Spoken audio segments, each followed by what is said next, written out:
nossa igreja ali, obreiros que nos indicaram, ao nosso irmão Dani Gleison. E um prazer ter você aqui conosco, viu? Ele parece jovem, mas já tem alguns janeirinhos aí, ele já tem família já, sobre os cuidados dele, né? É bênção, né? Glória a Deus. A igreja está feliz em receber o nosso querido irmão, como recebemos ele entre nós. Sejam bem-vindos em nome de Jesus. Já vamos ouvi-lo em nome de Jesus. E também aos queridos irmãos que estão nos visitando, nos honrando. Todos vocês sejam bem-vindos aqui nesta noite, viu? Obrigado, uma alegria ter vocês aqui conosco. Pastor, por gentileza, o senhor já faz o que Deus tem colocado no seu coração. Amada igreja, a paz do Senhor Vamos Jesus. ter um pouquinho de paciência, tá bom? Glória a Deus. Vamos passar um pouquinho do culto. Amém.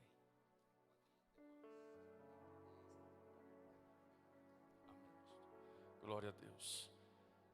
Louvo ao Senhor pela sua bondade, infinita misericórdia e graça por nos permitir a oportunidade de estarmos aqui reunidos numa só fé, numa só atmosfera de adoração, exaltando e bendizendo ao nome que está acima de todo nome. Louvar a Deus pela vida de toda a igreja do Senhor, na pessoa muito honrada do seu pastor, pastor Juvenal. Que o Senhor continue abençoando sua vida, sua família, seu ministério, de forma poderosa e especial. Os demais obreiros do Senhor que colaboram nesta obra, com o crescimento e edificação desta obra, que o Senhor continue abençoando você.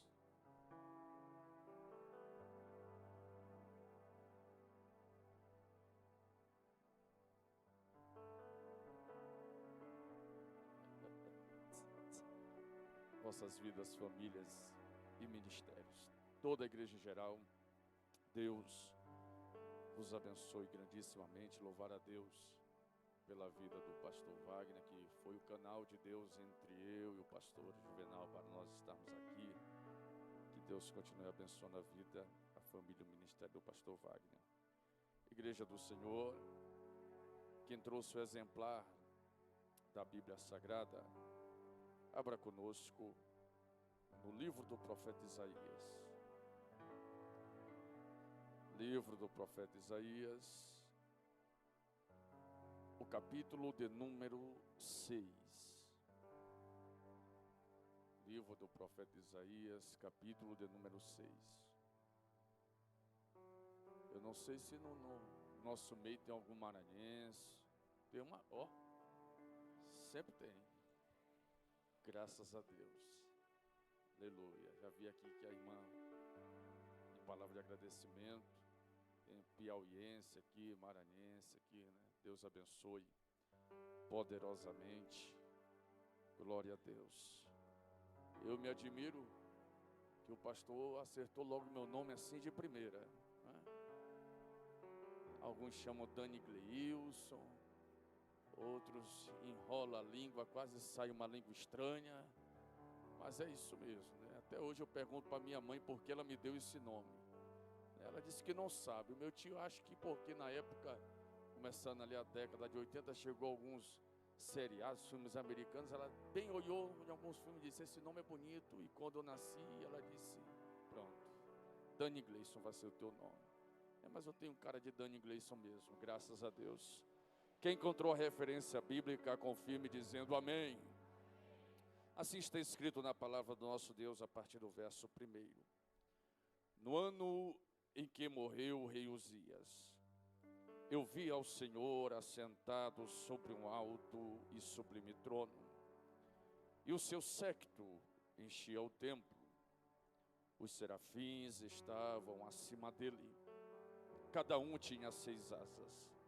Com 2 cobriu o rosto, e com 2 cobriu os pés, e com 2 voavam. E clamavam uns para os outros, dizendo, Santo, Santo, Santo é o Senhor dos exércitos. Toda a terra está cheia da sua glória. E os umbrais das portas se moveram com a voz do que clamava, e a casa se encheu de fumaça. Então disse eu: ai de mim, que vou perecendo, porque eu sou um homem de lábios impuros e habito no meio de um povo de impuros lábios, e os meus olhos viram o Rei, o Senhor dos exércitos. Glória a Deus. Amada igreja do Senhor, nós estamos diante de um texto e de uma passagem que eu considero, e eu acredito que você vai concordar com esta minha visão e com esta minha fé, como um dos capítulos clássicos do livro sagrado. Tenho por certo que a grande parte da igreja do Senhor que aqui está, já leu, releu, meditou, ou ouviu outro arauto de Deus basear a mensagem de Deus neste texto, que nos revela e traz à tona uma experiência extraordinária, impactante, pessoal, entre Deus e este seu servo, que desempenhou na sua época e na sua geração um papel crucial no meio do povo do Senhor, sendo uma voz de Deus, sendo um canal de revelação da vontade de Deus, indo em direção aos ouvidos e aos corações de todo o povo, que na sua grande parte, na época do profeta Isaías, se encontrava afastado da presença de Deus, com os seus olhos tirados da presença de Deus e olhando como se fossem jumentos bitolados em uma só direção, e sendo levados e atraídos pelo desejo do seu enganoso coração. E quando nós olhamos para as páginas sagradas, e principalmente nas páginas do Antigo Testamento, e observarmos a caminhada de Israel diante da presença de Deus, nós poderemos comparar a caminhada de Israel diante da presença de Deus, desde quando Deus os arrancou o povo hebreu de mais de 430 anos de escravidão da terra do Egito, até a entrada da terra prometida, conforme Deus havia prometido aos nossos patriarcas da fé, Abraão, Isaque e Jacó. O estabelecimento e as raízes sendo implantadas deste povo na terra que Deus havia prometido, que a caminhada deste povo se compara na sua inconstância como numa figura de uma montanha russa, quando muitas vezes observaremos na palavra de Deus um Israel no ápice da sua santidade, da obediência, do seu temor e do seu tremor ao Senhor.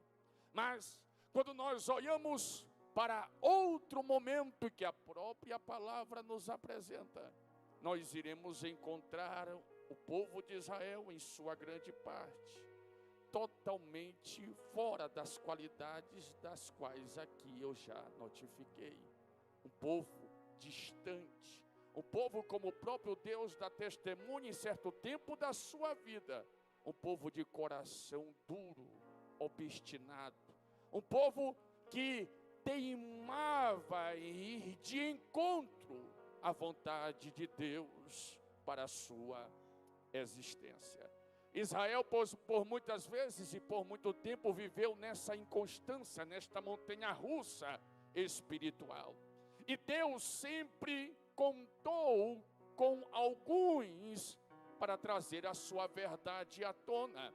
Em determinado tempo foram os juízes, sacerdotes, reis e profetas.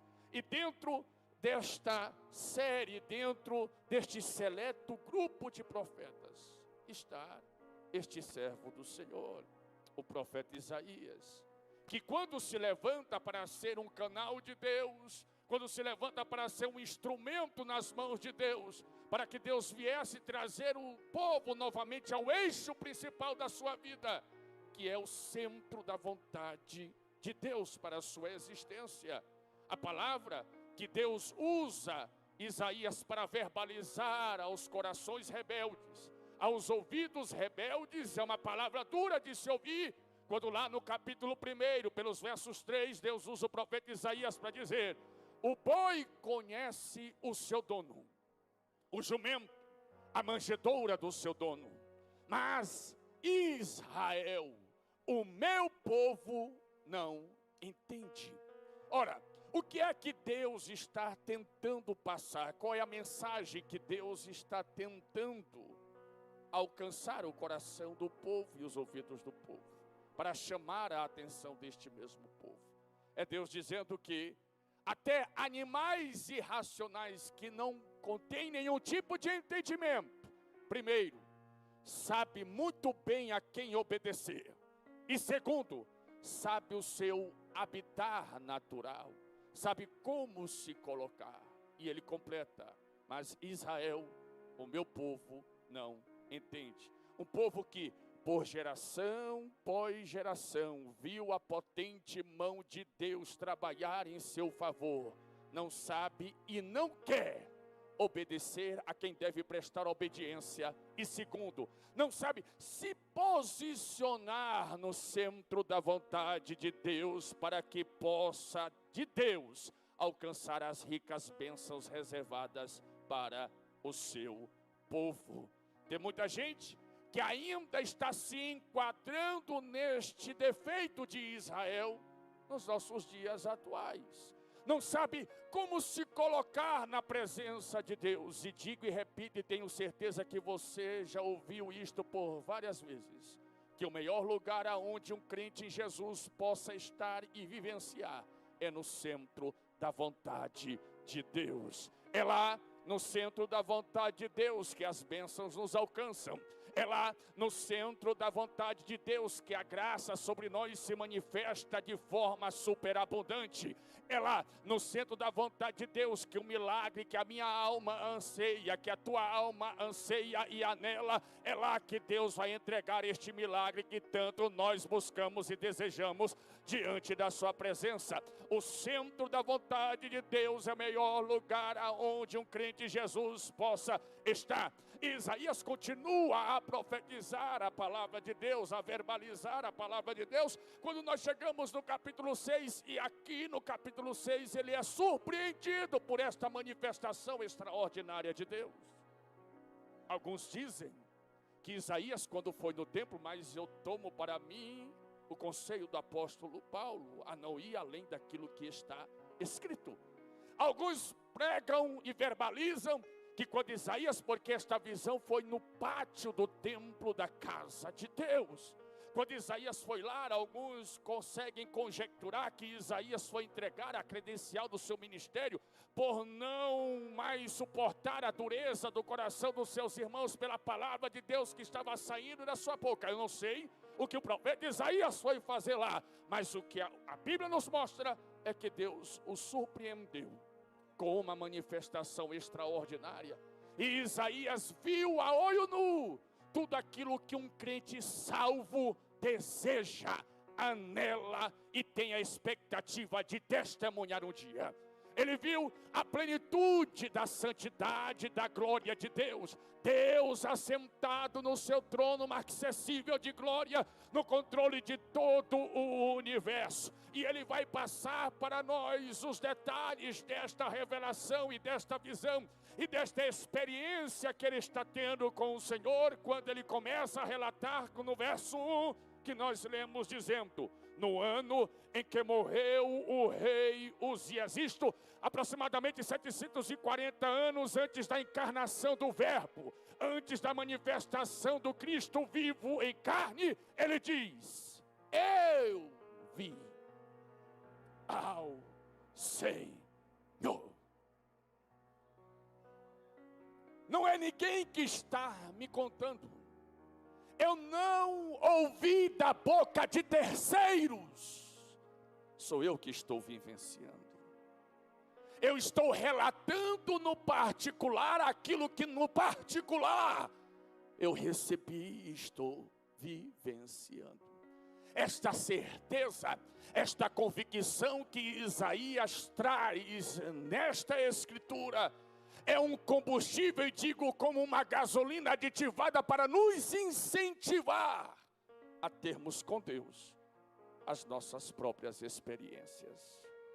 Porque costumeiramente nós observamos muitas pessoas contarem testemunhos e experiências que o pastor viveu, que a missionária viveu, que a líder do ciclo de oração viveu, que a líder do coral viveu, mas quando olhamos para nós, muitas vezes está nos faltando este tipo de experiências pessoais e particulares com o Senhor.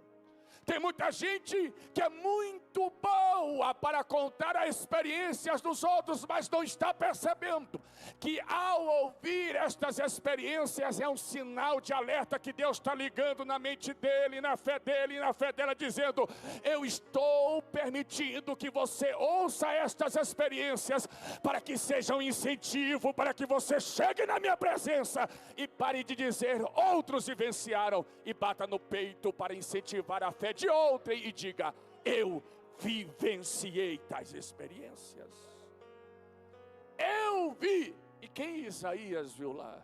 Percebam que o grande inimigo no meio do povo de Israel, na adoração a Deus e na obediência a Deus, sempre foi no Antigo Testamento a idolatria.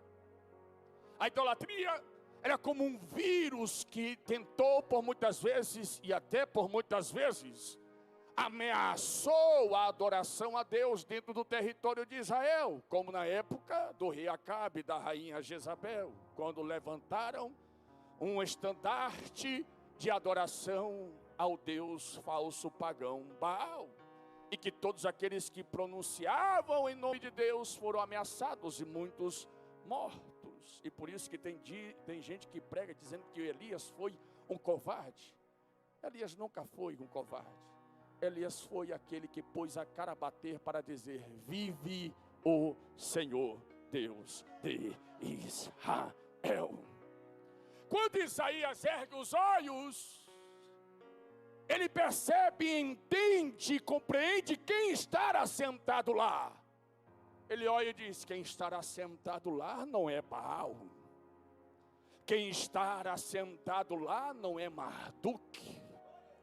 Quem estará sentado lá não é Ra, a principal divindade dos egípcios, que criam eles, que é a raiz e o núcleo de toda existência de vida no universo.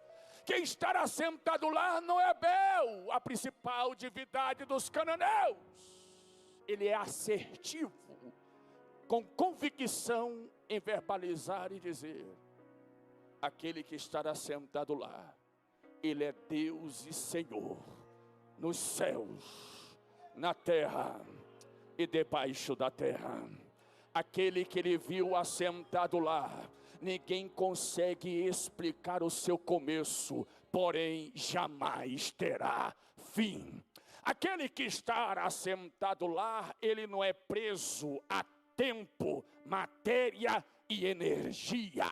Aquele que Isaías viu assentado lá, ele mesmo diz: eu sou Alfa e Ômega, princípio e fim, primeiro e derradeiro. Aquele que Isaías viu assentado lá é aquele que somente ele tem a capacidade de fazer e operar maravilhas. Aquele que Isaías viu assentado lá foi aquele mesmo também que o profeta Daniel viu. Os seus cabelos são embranquecidos como a alva lã, símbolo da suprema sabedoria. Ele estará sentado no trono, ao redor do trono tem fogo, e do seu trono mana um rio de fogo, e ele é conhecido e chamado de o ancião de dias. Aquele que Isaías viu assentado lá, ele é inefável, ele é inerrante, ele é grandioso. Aquele que Isaías viu assentado lá, ele detém todo o poder nos céus e terra, em toda a face do universo. Aquele que Isaías viu assentado lá é o justo juiz, que quando bate o martelo ninguém pode revogar o seu decreto. Aquele que Isaías viu assentado lá é advogado fiel, que nunca perdeu, não perde e jamais perderá uma causa. Aquele que Isaías viu assentado lá é aquele que tem a chave de Davi, que quando abre a porta ninguém pode fechar, e quando fecha ninguém tem a capacidade e o poder de abrir. Aquele que Isaías viu assentado lá, ele é o Deus dos santos profetas.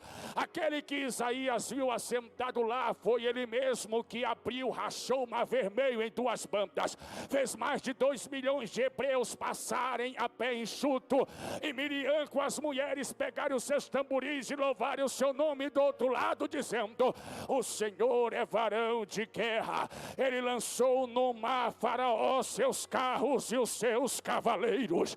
Aquele que Isaías viu assentado lá foi ele mesmo que lançou por terra as muralhas de Jericó. Aquele que Isaías viu assentado lá durante 40 anos, durante a caminhada de Israel na península do Sinai. De dia ele era uma coluna de nuvem, e na retaguarda à noite uma coluna de fogo. Aquele que Isaías viu assentado lá, ele é portentoso. Aquele que Isaías viu assentado lá, ele é grandíssimo. Aquele que Isaías viu assentado lá, ele é excelente. Aquele que Isaías viu assentado lá, ele é fiel em todas as suas promessas. Aquele que Isaías viu assentado lá, ele é Salvador. Aquele que Isaías viu assentado lá, ele é Redentor. Aquele que Isaías viu assentado lá, ele faz caminho onde não há caminho, abate quem quer, levanta quem quer, enche quem quer, batiza quem quer e usa quem quer, para o louvor do seu grandioso nome. Aquele que Isaías viu assentado lá, foi ele mesmo que se manifestou a João na ilha de Patmos, dizendo: João, eu sou aquele mesmo que tu viu em carne, mas agora com corpo glorificado. E diz João: aquele que eu vi com corpo glorificado, os seus olhos são como chama de fogo, da sua boca sai uma espada aguda, afiada de 2 gumes, o seu rosto brilha mais do que o sol na sua grande força, a sua roupa é branca, salpicada de sangue, no seu peito tem um cinturão de ouro, na simbologia do campeão dos campeões e vencedor dos vencedores. Na sua coxa direita está escrito: Rei sobre reis, Senhor sobre senhores. Os seus pés são semelhantes ao latão reluzente saindo da fornalha. Aquele que Isaías viu assentado lá é aquele mesmo que João Batista dá testemunho, dizendo: errais, porque eu não sou o Messias, porém eu sou a voz que clama no deserto, que veio preparar o caminho para ele. Eu vos batizo com água para o arrependimento, mas aquele que é primeiro do que eu, mais poderoso do que eu, do qual eu não sou digno de desamarrar a correia das suas alpacas, este vos batizará com o Espírito Santo e com fogo. Dá uma catucadinha assim como a gente diz lá na terra. Dá uma balançadinha pentecostal neste irmão, nesta irmã. Diga para ele e para ela: o pastor não está falando de Buda. O pastor não está falando de Mahatma Gandhi. O pastor não está falando de qualquer outro Deus ou de qualquer outro ser. O pastor está falando do Deus desta Bíblia, que está presente através do seu Espírito em nosso meio. E ele é digno da minha e da tua adoração. E só quem pode adorar e exaltar o seu nome. Eu vi ao Senhor. Aonde você vê o Senhor, Isaías? Eu vi o Senhor assentado, da forma que ele está agora, e permanecerá assim até o dia chamado eternidade. E é interessante esta figura de Deus assentado, porque quando Isaías olha, o caos está instaurado na terra. O povo, na sua grande maioria, está rebelado contra Deus. Está indiferente à palavra que está sendo apregoada por Isaías. Mas quando ele olha para aquele que está no trono, ele permanece inabalável. É Deus dizendo a Isaías e mostrando: Isaías, o caos pode estar instaurado aí, mas nada me abala aqui em cima. É Deus mandando a mensagem para o profeta, dizendo: e a mim e ao seu coração, que eu ainda permaneço absoluto no controle de todas as coisas. Muitas vezes queremos colocar Deus dentro de uma caixinha, e queremos muitas vezes em nossas situações difíceis da vida, como se Deus viesse agir da forma que nós queremos, como se nós estivéssemos como uma barata tonta, batendo a cabeça de um lado para o outro, sem saber para onde ir, sem enxergar uma porta de saída, em meio às situações difíceis da vida. Eu não sei como você chegou aqui, como está o teu coração, como está a tua alma, se a tua fé está abalada, se você chegou aqui se arrastando, carregando a tua cruz, mas o teu Deus está me usando para falar mais uma vez ao teu coração. Não importa o que você está enfrentando: ah, pastor, mas o Senhor não conhece a minha vida, não conhece a minha história, e eu não quero nem conhecer, mas aquele que é maior do que qualquer circunstância contrária está me usando para te falar: eu permaneço absoluto no controle de todas as coisas. Se você pode ser boca de Deus para alguém perto de você, aponte o dedo de profeta carinhosamente, respeitosamente para ele, para ela, e diga: Deus está mandando eu te dizer, eu ainda continuo no controle de todas as coisas. Fala para ele, fala para ela. Quem sabe este irmão, esta irmã veio aqui esta noite querendo ouvir Deus falar, e os Deus quer usar a tua boca para falar. Diga para ele, para ela: Deus continua absoluto no controle de todas as coisas. Ah, pastor, eu estou com vontade de desistir, eu vou abandonar a minha chamada, eu vou abandonar meu ministério, eu vou abandonar meu cargo na igreja. Não ceda nada a Satanás. Erga a tua cabeça aos céus, alinha a tua visão aos céus, abraça a tua cruz como nunca, e perceba e creia: o Deus da tua vida permanece absoluto no controle de todas as coisas, de todas as coisas, de todas as coisas.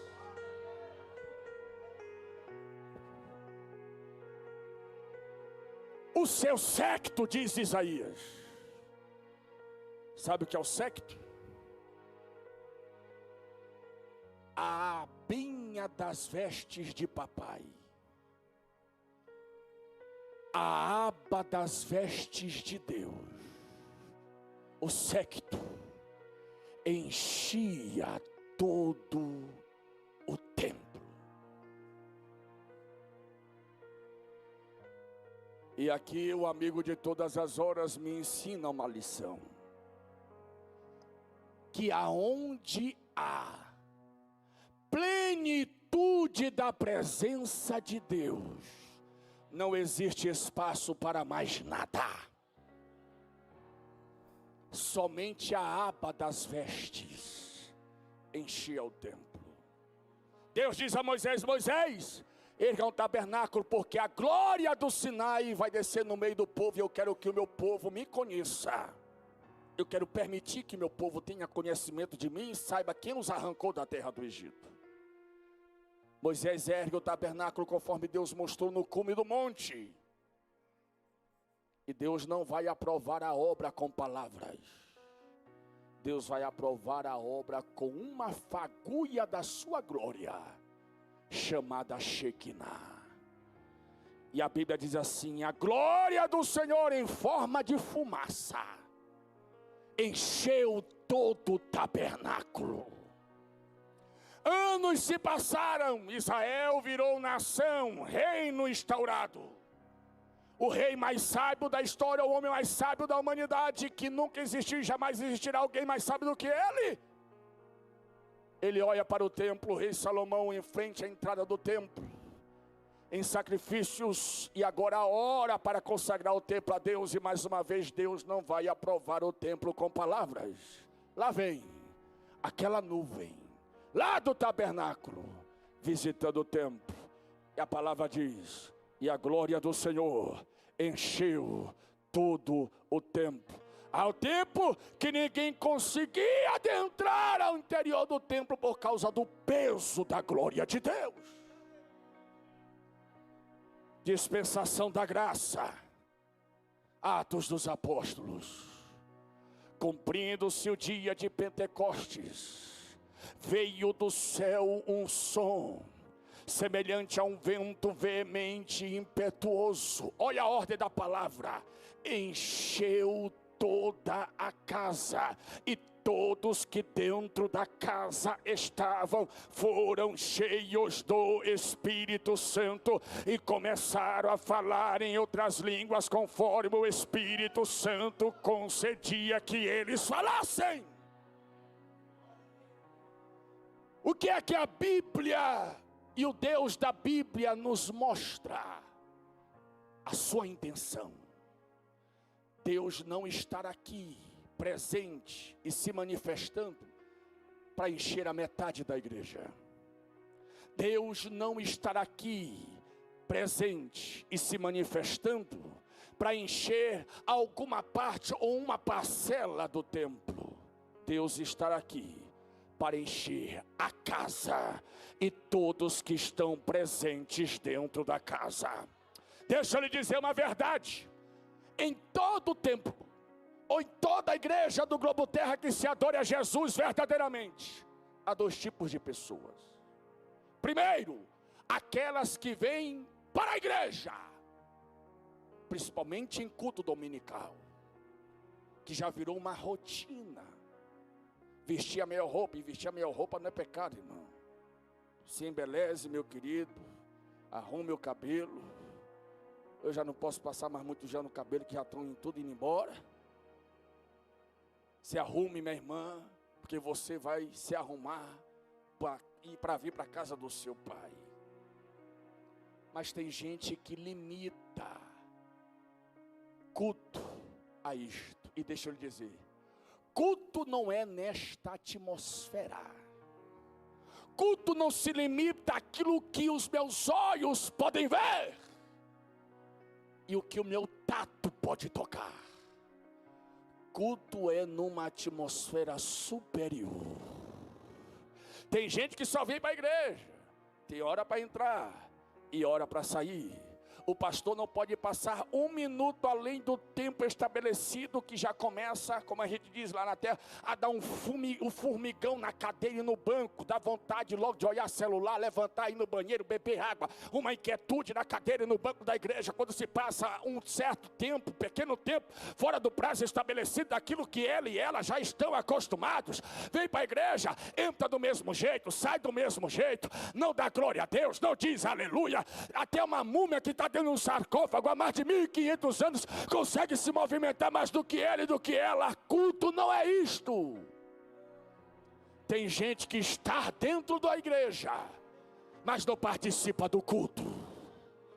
Culto não é preciso o pastor me impulsionar para eu cultuar.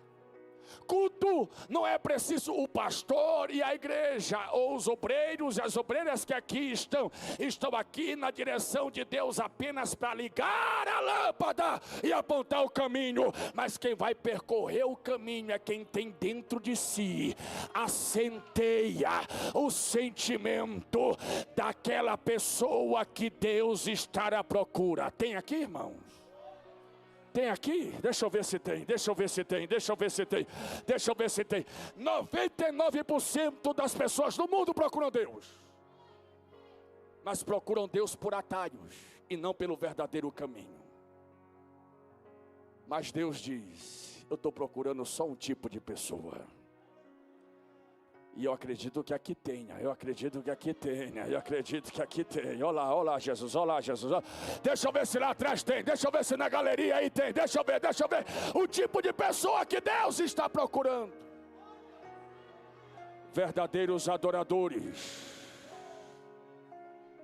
Quem vem para o culto, ele está passando, pode estar passando o vento pior da sua vida, mas a chama que arde dentro dele e dentro dela o incentiva a dar glória àquele que merece glória, a adorar aquele que é único, digno e merecedor da minha e da tua adoração. Quem vem para o culto e não somente para a igreja, ele não é incentivado somente pelo glória a Deus, que o irmão, que a irmã da vanguarda, da retaguarda, da esquerda ou da direita vai dar glória a Deus. Se ninguém der glória a Deus, ele vai dar glória. E que conheço irmão lá em São Luís, que todo mundo se espantava quando ele entrava dentro da igreja. Não tinha muita coisa, mas quando o irmão Tibério botava o pé dentro da igreja, ele dava aquele glória que só um bom pentecostal sabe dar. Eita glória! Aí, como a gente tem alguns irmãos que tem uns tímpanos sensíveis,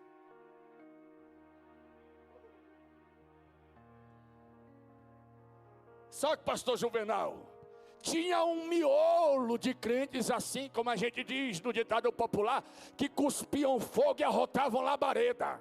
Aí quando o irmão Tibério dava glória lá na frente, aí o Wallace dava aqui, lá atrás o irmão Wallace dava aqui na frente.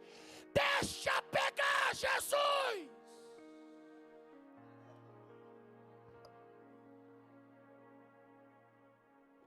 E eu pergunto aqui esta noite, quem veio para o culto? Quem veio para o culto? Não, irmão. Quem veio para o culto? Culto não é aqui, limitado a essa atmosfera. Sabe o que é culto? Culto é a sede da igreja de adorar, se encontrando com o desejo do noivo de ser adorado. Quando essas peças se encaixam perfeitamente, a manifestação da presença de Deus, há milagres no meio da casa, há renovo, há restauração, há salvação, há batismos com o Espírito Santo. A porta que estava fechada, Ele abre quando se há culto. E se você de fato veio para o culto, eu desafio a você por alguns segundos a adorar ao autor e consumador da minha e da tua fé. Erga a mão bem alto para o céu, erga as mãos bem alto para os céus, e por alguns segundos de glória àquele que merece glória. Adore a Ele, adore porque Ele é digno. Adore, adore, adore, adore. Adore porque Ele nos deu salvação. Adore porque Ele nos alcançou com redenção. Adore. Se você de fato veio para o culto e não somente para a igreja para fazer número de membros, se você de fato veio adorar na expectativa de adorar a Deus e de receber de Deus tudo aquilo que a tua alma e a tua fé anela e busca na presença dEle, exalte e glorifique ao nome dEle e aproveita porque Ele está na casa. Aproveita para adorar porque Ele está na casa. Aproveita para exaltar porque Ele está na casa. Aproveita para exaltar porque Ele quer te encher, quer te restaurar, quer te renovar. Aproveita para adorar. Vai você que nunca mais deu glória a Deus, vai desenferrujando esta língua, vai bater nas ferrugens da tua fé e vai adorando e exaltando e bendizendo ao nome do Rei dos Reis e Senhor dos Senhores. Adore a Ele por alguns segundos. Adore, adore. Deixa a essência da adoração subir. Deixa o incenso da adoração subir e Deus inalar como um aroma suave as suas narinas. Deixa Ele adorar, deixa Ele sentir a essência da tua adoração, igreja do Senhor. A você, servo de Deus, a você, serva de Deus que veio para o culto, deixa Ele sentir a tua adoração, inalar. Aleluia, aleluia. Aleluia. Enquanto você está adorando aí, Ele está renovando as tuas forças. Ele está te colocando de pé. Enquanto você vai adorando aí, Ele está fazendo o nosso adversário retroceder. Enquanto você vai adorando aí, lá no meio da tua casa, eu creio e profetizo que Ele está despedaçando laços de morte no meio da tua parentela. porque a tua adoração diante da presença do teu Deus, ela tem poder, tem poder, tem poder, tem poder. Segura na mão deste irmão, desta irmã, levante a mão dele, a mão dela para cima, diga para ele e para ela: adore a Deus comigo esta noite, exalte ao Senhor comigo esta noite, glorifique o nome do Senhor comigo esta noite, e diga para ele e para ela: receba de Deus o que eu estou recebendo, receba esta graça que está sendo derramada sobre nós, receba este poder que está sendo derramado sobre nós. Compartilha com ele e com ela o que de Deus você está recebendo, e adore com ele e com ela esta noite. Abranchorou manderia surimi candaraia, lermi andereva surimi da cantoite, ramanchorou basurimi candarabla candaraia. Em nome de Jesus, erga suas mãos. Eu vou entregar o microfone a quem de direito. Erga suas mãos bem alto para os céus. Eu quero profetizar e declarar sobre a tua vida que a partir desta noite, a partir deste culto, Deus desperta em teu coração e na tua fé o desejo de você viver as tuas próprias experiências com Ele. Eu profetizo a partir deste culto, a partir desta noite, que o Senhor desperte em teu coração a fome e a sede de buscá-lo incansavelmente. Eu profetizo a partir desta noite sobre a tua vida e sobre a tua fé, que o ânimo que se havia perdido de buscar a Deus em oração, de consagrar a tua vida a Deus, retorna a partir desta noite. Eu profetizo sobre a tua vida e sobre a tua fé, que as promessas que estavam sendo engavetadas por circunstâncias estão se tornando mais vivas na tua vida, mais do que nunca a partir desta noite.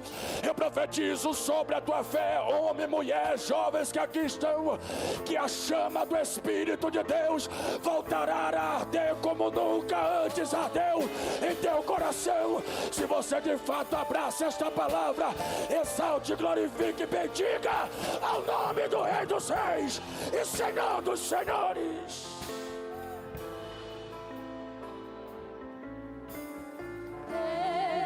Deus, tu és santo.